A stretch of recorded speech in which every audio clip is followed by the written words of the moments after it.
অন্তিম মুহূর্ত, পর্ব ৬। হয়তো পুরস্কার নয়তো কঠিন শাস্তি। মৃত্যুর সাক্ষাৎ ব্যথা বেদনা ভরা এক ভয়ানক সময়।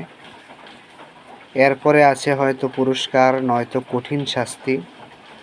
যদি তুমি সুখ শান্তি ও সচ্ছলতায় থেকেও মৃত্যুর আগমন নিয়ে ভাবতে, তবে তোমার দুনিয়ার জীবন দুর্বিষহে উঠত। দুনিয়া তোমার কাছে নগণ্য মনে হতো, তুচ্ছ হয়ে যেত তার বিশালতা। তোমার আনন্দ পরিণত হতো বেদনায়, সুখ শান্তি হয়ে উঠত অশান্তিময়। কেনই বা হবে না? তুমি যে ধন সম্পদ, পরিবার পরিজন ও প্রিয়জন সবাইকে ছেড়ে হিসাব ও প্রতিদানের দেশে পাড়ি জমাচ্ছ, এমন বিপদ যার সামনে দুনিয়ার সব ভয়ানক বিপদ অতি ক্ষুদ্র, একেবারেই তুচ্ছ। অবশেষে দীর্ঘ কঠিন এক সফরের মধ্য দিয়ে মানুষ দুদলে বিভক্ত হয়ে পড়বে। চূড়ান্ত সিদ্ধান্তে তাদের এ সফরের পরিসমাপ্তি ঘটবে।